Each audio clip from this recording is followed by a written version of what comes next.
When an officer notices a young boy running towards him in a blood-stained shirt, he assumes it's just another neighborhood fight. However, as the boy begs for help, the officer's expression changes and he quickly calls for backup. This is a tale of bravery, determination, and the relentless quest for justice for a family facing unimaginable threats. Before we get into the details, let us know where you're watching from, and if you stand for justice, be sure to like and subscribe for more. The late afternoon sun cast long shadows over the quiet streets of Maplewood Heights, where the peaceful rhythm of suburban life rarely changed. Officer Ryan Carter, a seasoned patrol officer with keen instincts, drove his cruiser through the serene neighborhood. The faint hum of the engine was the only sound breaking the calm as he kept his eyes peeled for anything unusual. As he approached a tree-lined corner, a small figure suddenly dashed into the street, waving frantically.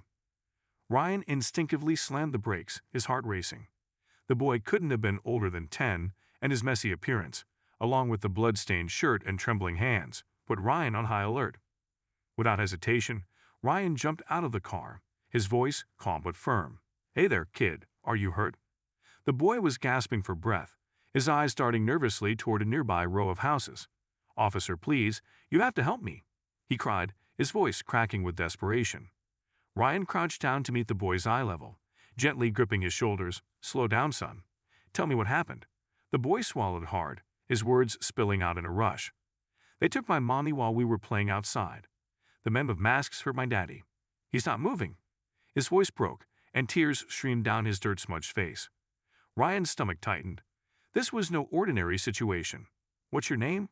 Ryan asked, keeping his tone steady. Jake Harper," the boy stammered, glancing over his shoulder as if expecting someone to leap out from the shadows. "Okay, Jake, I need you to breathe. Are you hurt?" Ryan's eyes scanned the crimson stains on the boy's shirt and the dried streaks on his hands. Jake shook his head quickly. No. Daddy told me to hide, but when I came out, he wasn't moving anymore, and he was bleeding."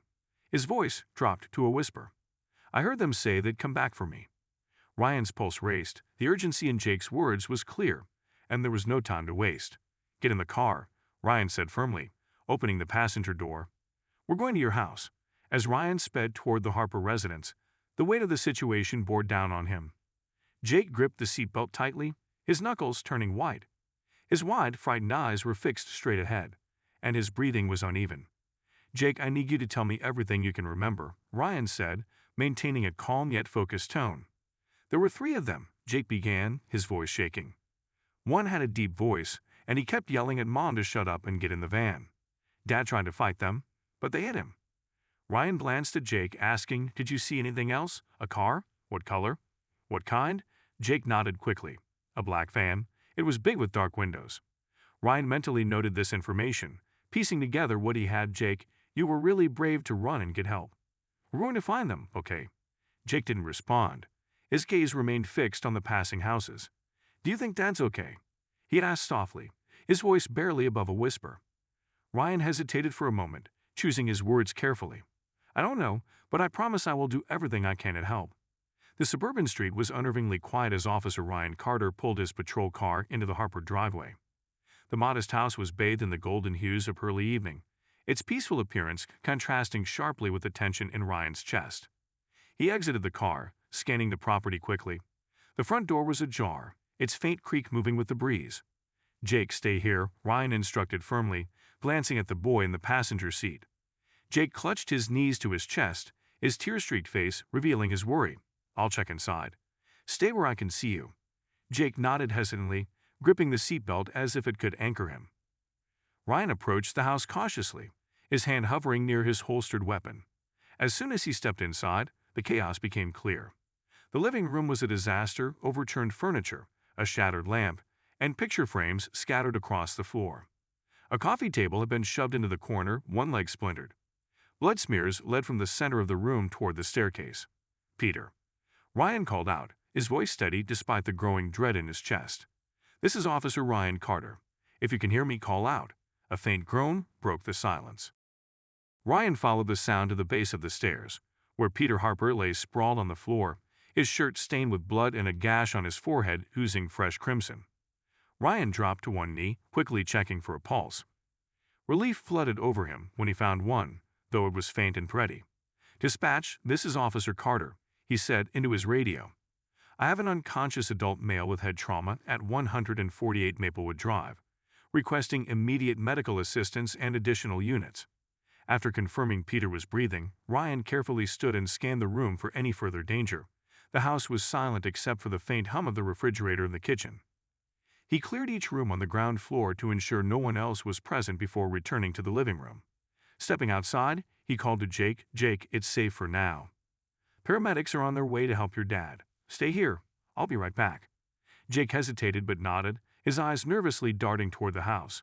Ryan re-entered and took a closer look at the living room. His gaze landed on a crumpled piece of paper wedged under the edge of the overturned coffee table. He retrieved it carefully, feeling his stomach sink as he read the hastily scrawled message.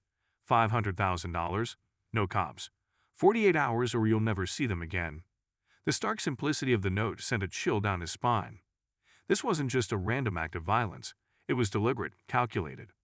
The sound of approaching sirens broke the eerie silence outside. Moments later, 2 patrol cars and an ambulance pulled into the driveway. Ryan stepped outside to brief the arriving officers. "Male victim inside, unconscious but alive," Ryan explained. "The boy says 3 masked men took his mother and sister. They left behind this." He held up the ransom note. One of the officers, a younger man named Martinez, whistled low. "Targeted abduction. Do we know why? Not yet," Ryan replied grimly. "Start canvassing the neighbors. See if anyone saw or heard anything unusual. We're looking for a black van likely used for the getaway." Inside, the forensic team began their work, methodically documenting the chaotic scene. One of the techs crouched near the front door, inspecting a faint muddy footprint on the hardwood floor. "This could belong to one of the suspects," she said, snapping a photo and dusting the area for prints. Another tech examined the blood smears leading up the staircase. "Looks like the victim was dragged here after being injured. Could indicate a struggle." Ryan took in these details, mentally piecing together the sequence of events. Peter must have fought back but was outnumbered and overpowered. The suspects had left no identifying details, or so they thought. The paramedics worked to stabilize Peter, who groaned softly as they tended to his head wound. His eyelids fluttered open, his gaze unfocused. "Mr. Harper, can you hear me?" Ryan crouched beside him, speaking gently but firmly. Peter blinked, his expression clouded with pain and confusion. "The kid Sarah Emily," he said, his voice hoarse and barely audible. "Jake's safe." "We're going to find Sarah and Emily," Ryan assured him. "Do you remember what happened?" Peter grimaced, wincing as the paramedics applied pressure to his wound. "They came in 3 of them, masks. Big guy with a deep voice knocked me out before I could stop them." Ryan leaned closer. "Did you hear them say anything? A name? A location?" Peter's brow furrowed as he struggled to recall. "Something about a warehouse. That's all I remember. They were shouting, and then everything went dark." Ryan nodded, filing away this detail. "Hang tight. The medics are going to take you to the hospital. We'll take it from here." As the forensic team wrapped up their initial sweep, Ryan stood in the driveway, staring at the ransom note. The weight of the situation pressed heavily on his shoulders. 48 hours, 2 lives were hanging in the balance, and the clock was already ticking. Ryan returned to Jake, placing a reassuring hand on his shoulder. "Jake, I promise we're going to do everything we can to bring your mom and sister home." Jake looked up at him, his swollen eye glistening with tears. "You really think we can find them in time?" Ryan crouched to meet his gaze. "I do, but I need you to stay strong and keep helping us. You're braver than you know."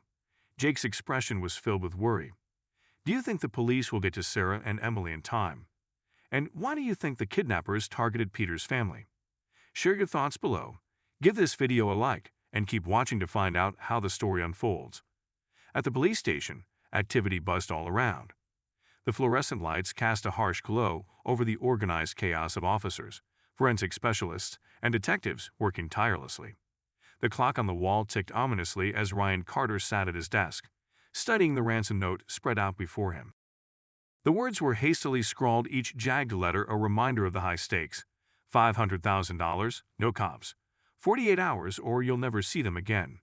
While waiting for more updates, Ryan turned his attention to Jake, who was seated nearby with a blanket draped over his shoulders. Despite the trauma he had endured, Jake was proving to be a vital source of information. "Jake," Ryan said gently, pulling a chair closer to the boy, "I know you've already told me a lot, but I need you to think hard. Did you hear the men say anything else? Anything that might help us find them?" Jake bit his lip, his gaze fixed on the floor as he tried to remember. One of them said something about making up for lost time, like they were running late or something. And another guy was mad.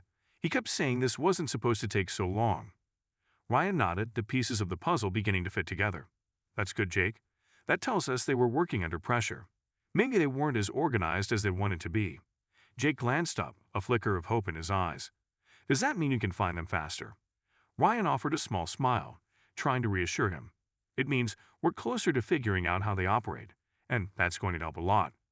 A breakthrough came an hour later when surveillance footage from a nearby traffic camera captured a black van matching Jake's description speeding through an intersection not far from the Harper residence. Ryan and his team quickly pulled additional footage from nearby cameras to track the van's movements.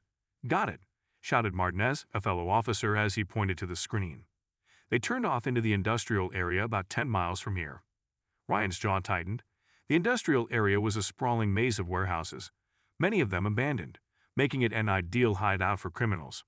Another piece of the puzzle fell into place when a gas station attendant called in a tip. A man matching the description of one of the kidnappers, wearing a limp and dark clothing, had stopped there shortly before the abduction. Surveillance footage confirmed the sighting. The man had purchased a pack of cigarettes and a few prepaid burner phones. Ryan's mind raced. If they're using burner phones, they're careful about leaving a trail. But the gas station gives us a timestamp. We know when they were in the area. With the information gathered so far, Ryan began coordinating with local and state authorities to widen the search. A task force was quickly assembled to sweep the industrial district for signs of the van or its occupants. Before heading out, Ryan returned to the station's holding area where Peter Harper sat, his head in his hands. The paramedics had stitched his wound, but his disheveled appearance showed the toll of the day's events. Peter, Ryan said, his tone measured yet firm, we're starting to get a clearer picture of who might be behind this. But I need you to be honest with me. Is there anyone who might have a reason to come after you or your family? Peter hesitated, running a hand through his hair. I didn't want to believe it could be connected, but there's someone. Ryan leaned in. Go on. Peter sighed heavily. Trevor Blake. He used to be my business partner. We ran a contracting firm together, but a few years ago, I discovered he was embezzling money. When I confronted him, he tried to spin it as a mistake, but I threatened to go to the authorities. He disappeared before I could press charges. Ryan's pen hovered over his notebook. Do you think he's capable of something like this? Peter looked down, his expression grim. Trevor always cared more about money than anything else. If he thought he could use this to get revenge or extort me, I wouldn't put it past him. As the team worked to verify Trevor Blake's connection to the case, Ryan's determination grew. The clock on the ransom demand was ticking down, and every second counted. A text came through on Peter's phone. A follow-up from the kidnappers. No delay, no excuses. 500, or they die. Ryan studied the message, noting the burner phone's area code. It was a local number, consistent with the gas station tip. We're closing in, Ryan muttered as he stood to address his team. We have a name, a location to search, and a motive. Let's move. In a dimly lit basement, the air was thick with tension and the musty smell of damp concrete. Sarah Harper sat on the cold floor, her hands tied behind her back with rough rope. Beside her, Emily shivered, pressing against her mother's side as if trying to disappear. The faint glow of a single overhead bulb flickered, casting jagged shadows that danced across the room. Across from them stood three men, their faces hidden by balaclavas. The leader, a tall and broad-shouldered figure named Victor, loomed near a metal table littered with burner phones, maps, and cash. His voice was calm but menacing as he addressed his accomplices. Stop second-guessing me, Victor snapped, his icy blue eyes narrowing at the man with the limp. The plan doesn't change, Victor said firmly. We get the money, and then we decide what to do with them. The limping man, wiry and visibly nervous, hesitated before responding. What if Peter can't pay? We're sitting ducks here. The longer we wait, the more likely the cops are to find us. Victor slammed his fist on the table, the sound echoing off the walls. You think I didn't plan for that? They'll pay men like him always do. The third man, stocky with a perpetual scowl, grunted in agreement. Besides, it's not like we're leaving witnesses, he muttered, glancing at Sarah and Emily. Emily flinched at his words, gripping her mother's sleeve tightly. Sarah forced herself to stay calm, her mind racing as she analyzed the situation. Every detail mattered, the men's dynamics, their words, their movements. As the men continued to argue, Emily focused intently on their conversation. She was terrified, but her fears sharpened her senses. Their scared Emily whispered to her mother, barely audible.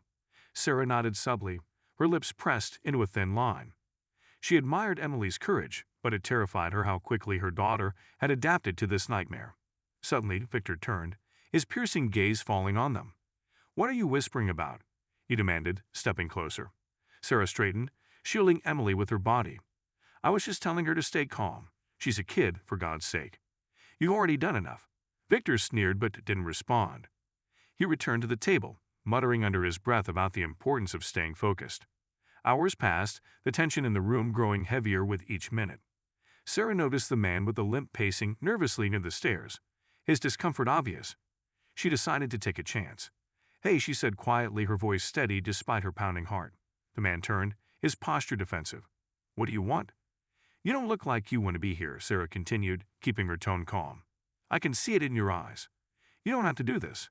Let us go, and I won't tell anyone about you. You can walk away from this." The man hesitated, his lips twitching as if he wanted to respond but couldn't. "Will you really let us go if Peter pays?" Sarah pressed, desperation lacing her voice. "We're not a threat to you. You don't need to keep us." He glanced toward Victor, who was engrossed in a phone call, then back at Sarah. "Just don't talk to me," he muttered, turning away. His avoidance deepened Sarah's dread. Victor ended his call, his expression grim. "Change of plans," he announced. "We're moving to the second location after the drop. No point in staying here longer than we have to." The stocky man frowned. "And if the cops find us before the drop?" "They won't," Victor replied coldly. "Not unless one of you screws up." Emily clung to her mother, her small voice trembling. "Mom, what's going to happen to us?" Sarah swallowed hard, forcing herself to sound confident. "We're going to be okay, Emily. Just stay quiet and listen to me, okay?" The tension in the Harper household was suffocating. Peter Harper sat at the dining table, his head in his hands, while Jake clutched his father's arm, watching him with wide, tear-filled eyes. The room was silent except for the occasional hum of police radios as officers moved in and out, coordinating efforts to locate Sarah and Emily. Peter's phone buzzed on the table, breaking the silence. He froze, staring at it as if it were a snake ready to strike. "Answered," Ryan said, standing nearby. His voice was firm but measured, a steady anchor in the chaotic storm. Peter hesitated before picking up the phone, his hands trembling. "Hello," he said. Victor's voice came through cold and detached. "Here's how this works. You bring $500,000 to Eastside Industrial Park by the old loading docks at midnight.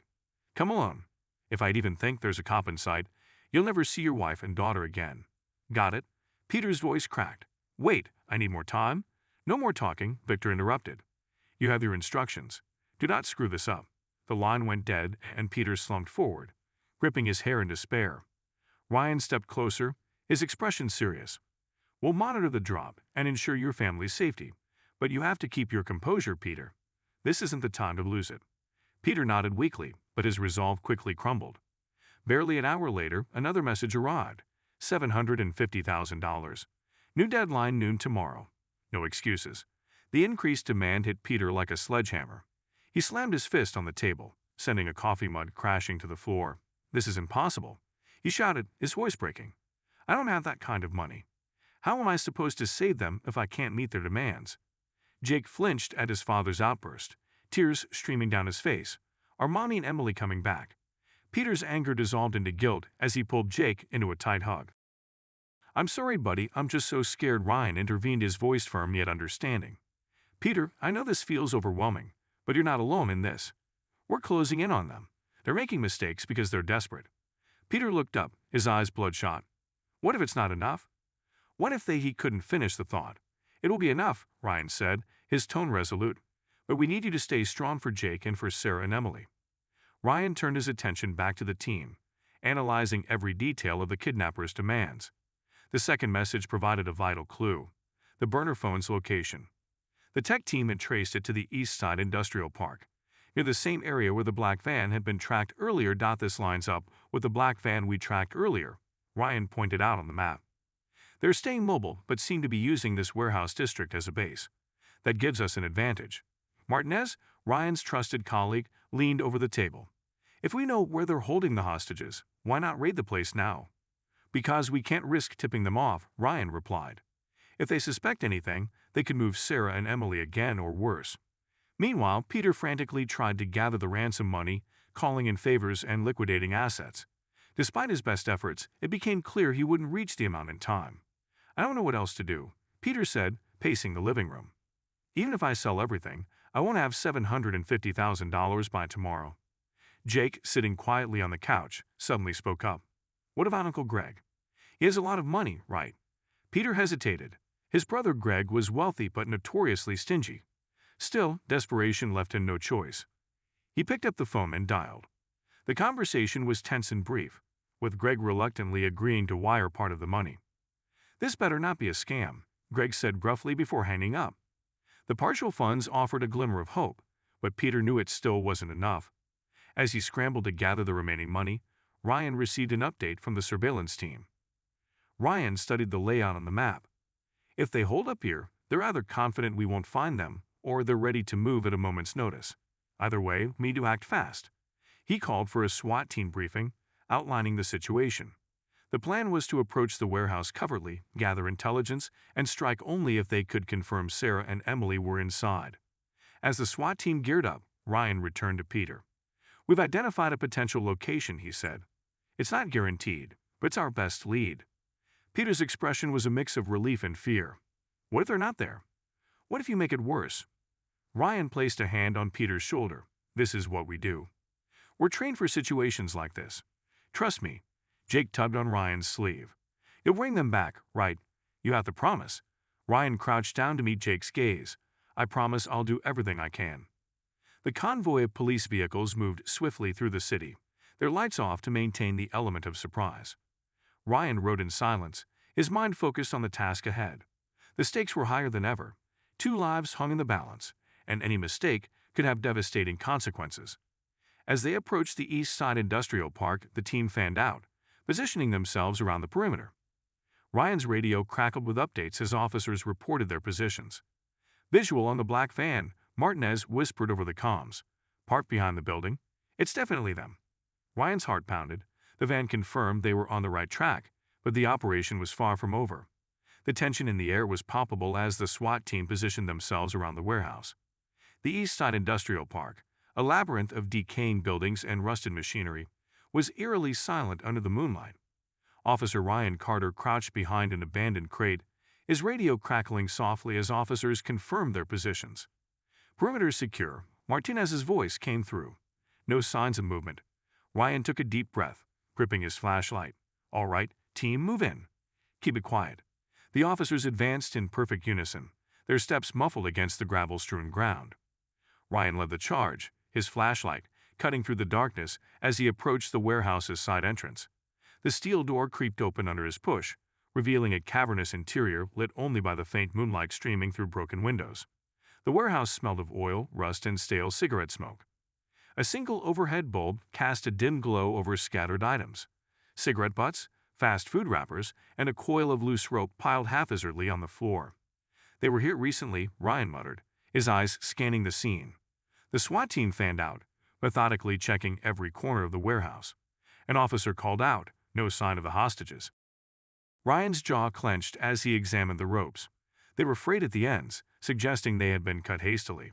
His flashlight illuminated a few scattered footprints in the dust leading toward a rear exit. "They anticipated this," Martinez said, his voice heavy with frustration. "They knew we'd come." Ryan nodded grimly. "They didn't just leave. They left in a hurry. Check everything. If they made a mistake, we'll find it." The forensic team arrived within minutes, setting up equipment to analyze the scene.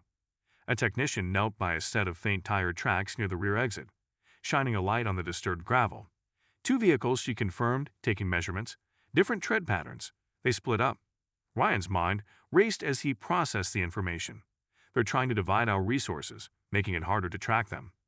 They know the clock is ticking, and they're playing it to their advantage." Nearby, another officer found an empty gas can, its nozzle still reeking of fuel. "Looks like they refueled here. They're planning for the long haul." As the team continued to score the warehouse, Ryan's radio buzzed. "Carter, you need to see this," an officer at the station reported. Back at the command center set up near the warehouse, Peter was seated with Jake, his phone trembling in his hands. The screen displayed a new text message from the kidnappers. "We warned you. No cops." Peter's face twisted with frustration and despair as he slammed the phone down on the table. "They're playing games." How am I supposed to get the money if they keep moving the goalposts? Jake, wide-eyed and silent, clung to Peter's arm. Ryan crouched beside Peter, his voice calm but firm. This isn't a game to them, it's control. But they're leaving breadcrumbs, and we're following them. We'll find them. Peter looked unconvinced. You're running out of time, just like I am. Ryan stood, forcing himself to push aside his frustration. The kidnappers' psychological tactics were working, and he couldn't afford to let them rattle him. As the forensic team combed through the warehouse, an officer called out, "Detective Carter, you need to see this." Ryan hurried over to find the officer examining a crumpled piece of paper wedged beneath a metal shelf. It appeared to be a scribbled set of directions, with Dock 177 circled prominently. Ryan's pulse quickened. This could be it. The docks made sense as a discrete location and would allow for quick movement if things went sideways. The officer nodded. There's more. We found tire tracks outside that lead toward the port, and the tread matches the black van. Ryan carefully folded the paper, placing it in an evidence bag. He turned to Martinez. Notify the port authority. We'll need surveillance footage and a team to sweep the area. Martinez glanced at the map spread across the table. Dock 17 is near the edge of the industrial zone. It's remote, but not impossible to cover. Good, Ryan replied. Let's not waste time. Get the SWAT team ready to move. As midnight approached, Ryan and his team arrived at the port, their vehicles dispersing to cover as much ground as possible. The area was a maze of derelict buildings, their rusted doors and broken windows, creating an ominous landscape under the pale moonlight. Officers fanned out, their flashlights cutting through the darkness as they began to methodically search each structure. Ryan led one of the teams, gripping his radio tightly as he issued updates. Stay sharp, he warned. They're smart but desperate. People make mistakes. Let's find them. The port was a sprawling labyrinth of warehouses, storage units, and abandoned buildings. Under the cover of night, Ryan Carter stood with his tactical unit, watching live surveillance footage from nearby businesses. The grainy video showed a black van pulling into Dock 17 just hours earlier. The footage confirmed their fears. 2 individuals, bound and gagged, were dragged out of the van and taken into a dilapidated boathouse. Ryan's jaw tightened as he studied the screen. That's them, he said, his voice low but resolute. Sarah and Emily. Martinez, standing beside him, nodded. The building's layout gives them the advantage: limited windows, a single main entrance, and surrounded by water on one side. They'll see us coming if we're not careful. Ryan turned to the assembled team, his tone firm. We go in quiet. Keep the element of surprise. No mistakes. Let's bring them home. The boathouse was an aging structure at the edge of the dock, its paint peeling and windows smeared with grime. Ryan's team approached with stealth, their steps muffled by the soft crunch of gravel underfoot. The tactical unit spread out, covering the perimeter while Ryan and a smaller team moved toward the entrance. Eyes on all exits, Ryan murmured into his radio. No one gets out without us knowing. Inside, faint voices drifted through the cracked walls. Ryan motioned for his team to stop and listen. The boathouse was dimly lit, the only light coming from a flickering overhead bulb. Sarah and Emily sat tied to chairs in the corner, their wrists raw from the ropes binding them. Emily's face was pale, her wide eyes darting between their captors. Sarah, though visibly exhausted, tried to stay calm, murmuring quiet reassurances to her daughter. Across the room, Victor paced angrily, his boots echoing against the concrete floor. His paranoia was palpable, his sharp features twisted in frustration. They're stalling, Victor growled. We gave them the new deadline. If they wanted their precious family back, the money would already be here. The stocky accomplice leaned against a table, arms crossed. You're the one who upped the price and pushed the clock. Maybe you scared them off. Victor's eyes narrowed as he stepped closer, his voice dangerously low. Don't question me. I know what I'm doing. In the corner, the man with the limp spoke up, his voice hesitant. What if we take a partial payment, let them go, and cut our losses? Victor spun toward him, fury flashing in his eyes. You're kidding, right? We've come this far, and you want to fold? Are you stupid or just scared? The limping man flinched under Victor's glare, but pressed on. Look around, Victor. The longer we stay, the more we risk. You think Peter doesn't have the cops crawling all over this by now? Outside, Ryan and his team moved swiftly but silently. The tactical unit had split into 2 groups, one to secure the perimeter and prevent any escape, the other to breach the boathouse. Ryan led the latter, his heart pounding as they approached the building. Through a night vision scope, an officer scanned the interior through a small gap in the window. Visual on 2 captives, "No immediate threats near them," he whispered. Ryan's voice came through steady over the comms. "Copy that. Hold positions. We wait for my signal." From their vantage point, they could hear muffled voices from inside. Victor's anger was evident, though the words were unintelligible. Ryan took a deep breath, weighing the risks. If Victor was paranoid, any noise or misstep could escalate the situation and put Sarah and Emily in even greater danger. From her chair, Sarah watched the exchange intently, her mind racing. She had seen how the man with the limp avoided looking at her and Emily directly. There was doubt in his eyes, and she wondered if it might be an opening. "Please," she said softly, her voice cutting through the tension. Both men turned to her. "You don't have to do this. Let us go, and I promise Peter will do whatever he can to make this right. No one has to get hurt." Victor snorted, taking a step closer. "You think I'm stupid enough to trust a promise? I've been screwed over enough times to know better." Sarah held his gaze, refusing to show fear. "And do you think this ends well for you if you keep us here? You're out of time, Victor. Whatever money you think you'll get won't be worth what happens next." Victor grabbed a nearby chair and dragged it across the room, sitting directly in front of Sarah. He leaned in, his piercing gaze boring into her. "Do you think Peter's going to save you?" he asked, his voice dripping with disdain. "He's too weak, too slow. You're here because of him." Sarah didn't flinch, her calm exterior masking the fear roiling inside her. "Peter will come through," she said firmly, "and when he does, you'll regret ever doing this." Victor smirked. "Oh, I'm counting on Peter. But when he realizes he's out of options, I'll make sure he knows what happens when you cross me." The limping man shifted uncomfortably, his hand hovering near his jacket pocket. "Victor, enough. This isn't helping anyone." Victor shot him a warning look. "You don't give the orders here. Do your job and keep quiet." Emily whimpered softly, drawing Victor's attention. "What's wrong, kid? Scared?" he sneered. Sarah instinctively leaned forward, her voice steady but firm. "Leave her out of this. Your problem is with us, not her." Victor laughed humorlessly. "Touching, but you don't make the rules here." The moonlight reflected off the rippling water near Dock 17 as Ryan Carter adjusted his tactical headset, watching the boathouse from a concealed position. The faint sounds of raised voices carried through the still night air, confirming that the kidnappers were still inside. His team was poised, weapons drawn, ready to act at his command.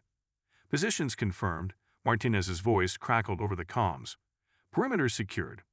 We're good to go on your mark." Ryan took a deep breath, the weight of the moment heavy on his shoulders.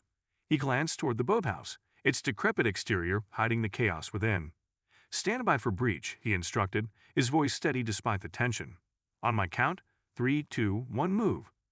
The door to the boathouse burst open with a thunderous crack as the SWAT team stormed inside, flashbangs disorienting the kidnappers.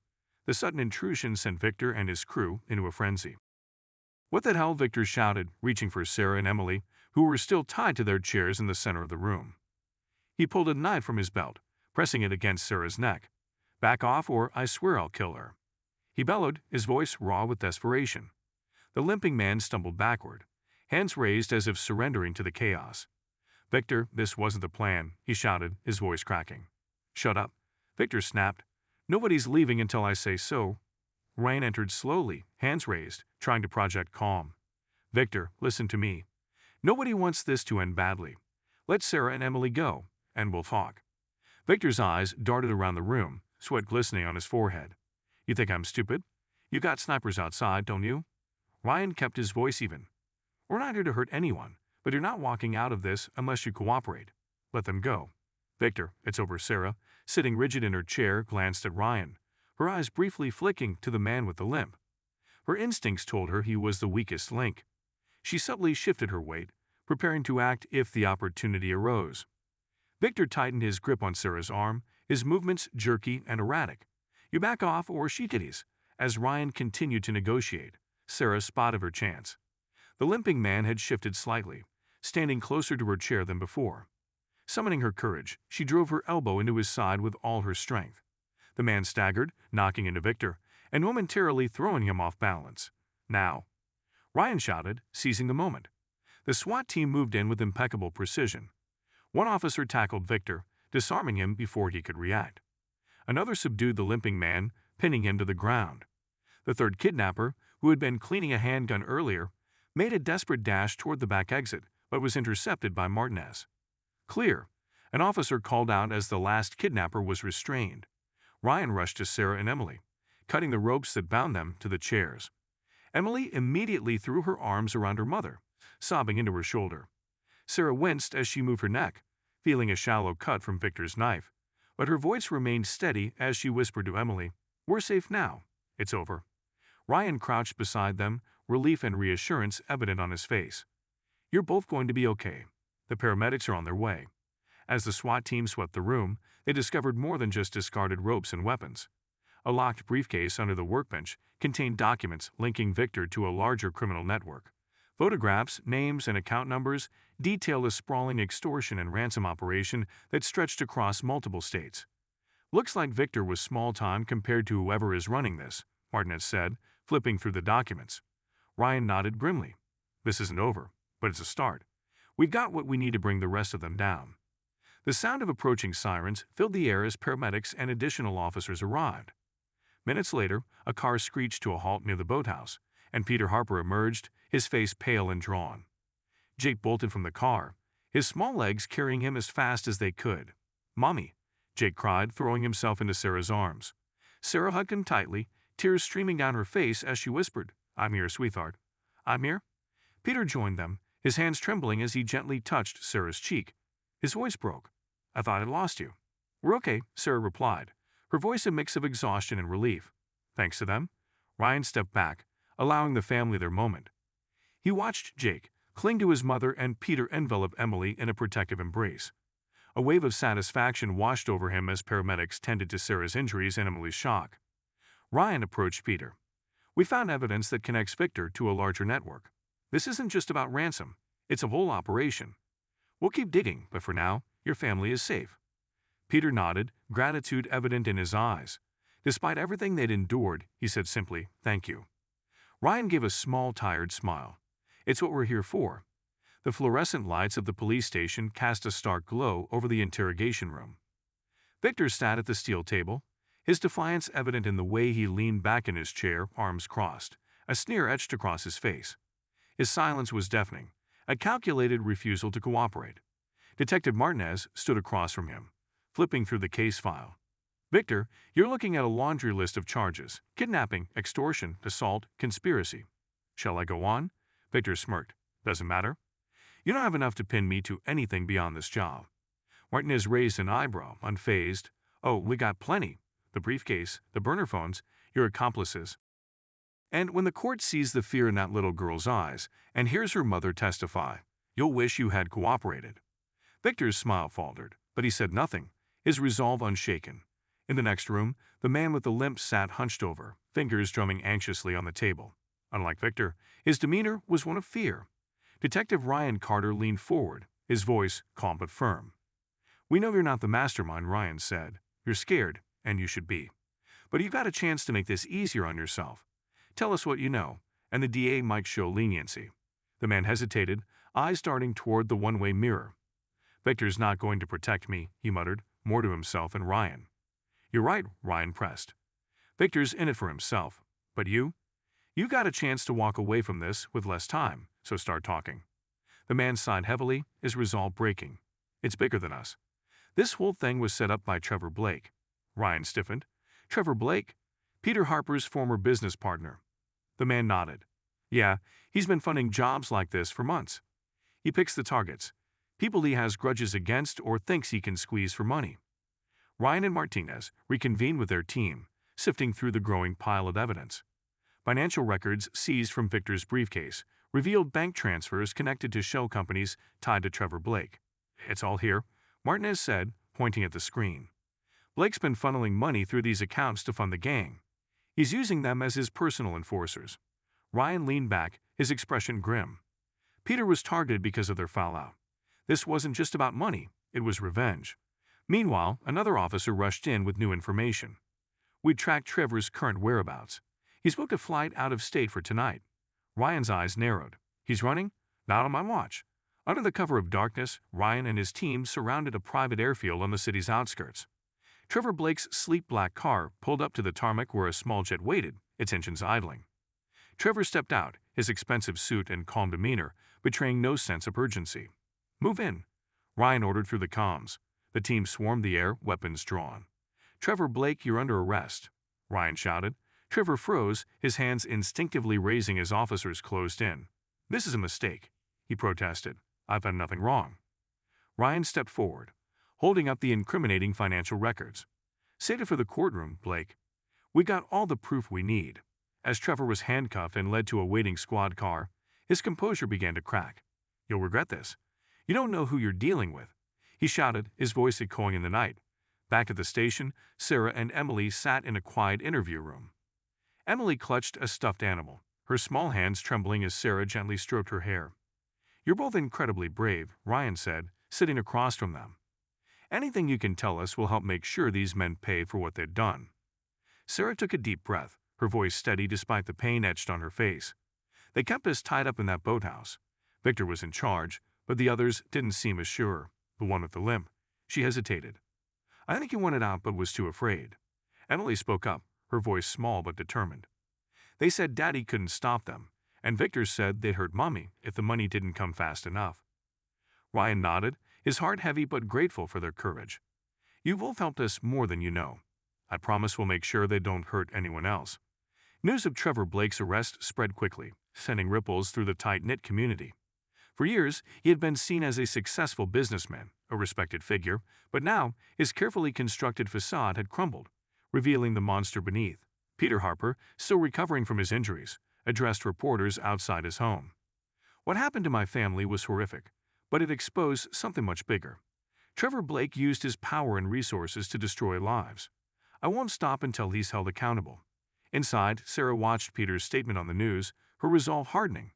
"We'll testify," she said quietly, looking at Emily. "We'll make sure they'd never hurt anyone else." With Trevor in custody and Victor's gang dismantled, the police worked tirelessly to build a watertight case. The evidence was overwhelming: financial records, Victor's briefcase, and testimonies from Sarah, Emily, and even the limping man. Ryan stood in the precinct's conference room, addressing his team. "We've done the hard part, getting them off the streets. Now we make sure they stay there. This case needs to be airtight." Martinez nodded. "The DA is confident. With everything we've got, it'll be hard for Blake or Victor to wiggle out of this." Ryan allowed himself a rare moment of satisfaction. They had uncovered a massive criminal operation and ensured that justice was within reach. The courtroom buzzed with subdued murmurs as the trial of Victor, his accomplice, and Trevor Blake began. The gallery was packed with spectators, journalists, and community members, all eager to see justice served.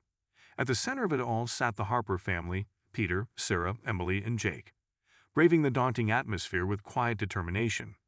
Peter clenched Sarah's hand as the bailiff called the court to order. Jake, seated beside them, gripped his mother's other hand tightly, his wide eyes taking in the scene. Though he wasn't required to testify, he insisted on being present every day. His swollen eye had healed, but the emotional scars lingered, evident in the way he leaned against Sarah for comfort. Sarah was the first to take the stand, dressed simply. Her voice was steady but emotional as she recounted the harrowing details of the abduction. The courtroom fell silent as she described Victor's threats and her desperate efforts to shield Emily. "I didn't know if we'd make it out alive," Sarah said, her voice trembling, "but I knew I had to stay strong for my daughter." When Emily took the stand, the atmosphere grew even heavier. The teenage girl's bravery shone through as she described their captivity, her voice breaking when she recounted Victor's use of the knife to intimidate Sarah. I thought he was going to hurt her," Emily whispered, tears streaking her cheeks. "I just wanted us to go home." Ryan Carter's testimony followed, detailing the investigation, the ransom drop, and the rescue. His account was professional and thorough. Trevor Blake's defense team tried to poke holes in his statements, but Ryan remained composed, answering each question with clarity. Officer Carter, Trevor's defense attorney, said, leaning forward, "Isn't it true that you relied on unverified information to locate my client's supposed involvement?" Ryan met the lawyer's gaze evenly. "Every lead we followed was substantiated by evidence, financial records, testimonies, and surveillance footage. There's no doubt about Mr. Blake's role." The prosecution presented an unrelenting case against Trevor. Financial documents tied him directly to the gang, and Victor's accomplice testified about Blake's instructions to target Peter Harper. Surveillance footage from the warehouse and the dock cemented his connection to the operation. Trevor's defense team struggled to counter the avalanche of evidence. Their attempts to paint him as a legitimate businessman wrongfully implicated in the crimes fell flat against the irrefutable proof of his orchestration of the kidnappings. This was not a crime of passion, the prosecutor declared in her closing argument. It was calculated, cold-blooded extortion fueled by greed and personal vendettas. Trevor Blake used his wealth and influence to destroy lives. But today, justice will prevail. After days of testimony and evidence, the jury deliberated for just a few hours before returning with their verdicts. Trevor Blake was found guilty on multiple counts, including conspiracy to commit kidnapping, extortion, and racketeering. The judge sentenced him to 20 years in prison, his once pristine reputation reduced to ash. Victor and the other kidnappers received equally harsh sentences for their roles in the abduction and assault. Victor was sentenced to 15 years, while his accomplices each received 10 years. Trevor's expression remained stoic as the sentences were read, but the slight slump in his posture betrayed his defeat. In the gallery, Peter exhaled deeply, tears welling in his eyes. Sarah wrapped an arm around Emily, who leaned into her mother with relief. Jake looked up at Ryan, a small grateful smile breaking through his solemn expression. The Harper family relocated to a new home in a different neighborhood, determined to leave behind the haunting memories of their ordeal. The new house was smaller but warmer, a fresh start for a family that had endured so much. Sarah and Emily began attending counseling sessions, finding strength in sharing their experiences and supporting one another. Peter worked tirelessly to rebuild his contracting business, vowing to protect his family at all costs. Jake, though still processing the trauma, showed remarkable resilience. He joined a soccer team, finding solace in the camaraderie and physical activity. His once frightened demeanor transformed into quiet confidence, a testament to the strength he gained through the ordeal. As the days turned into weeks, Ryan returned to his patrol route. The rhythm of his work provided the sense of normalcy, yet he carried the weight of the Harper case with him, a reminder of how quickly lives could change and how crucial it was to act with vigilance and compassion. One sunny morning, as Ryan drove through the Harpers' new neighborhood, he spotted Jake on the porch. The boy's once swollen eye was now fully healed, replaced by a confident smile. Jake waved enthusiastically, and Ryan waved back, a quiet sense of pride settling over him. Ryan's radio crackled, pulling him back into the present. Another call awaited, another life that might need his help. But as he drove away, he couldn't help but glance at the rearview mirror, seeing Jake's waving figure fade into the distance. Sometimes, Ryan thought, the victories weren't in medals or recognition, but in the simple, unspoken connections that proved lives could be changed for the better.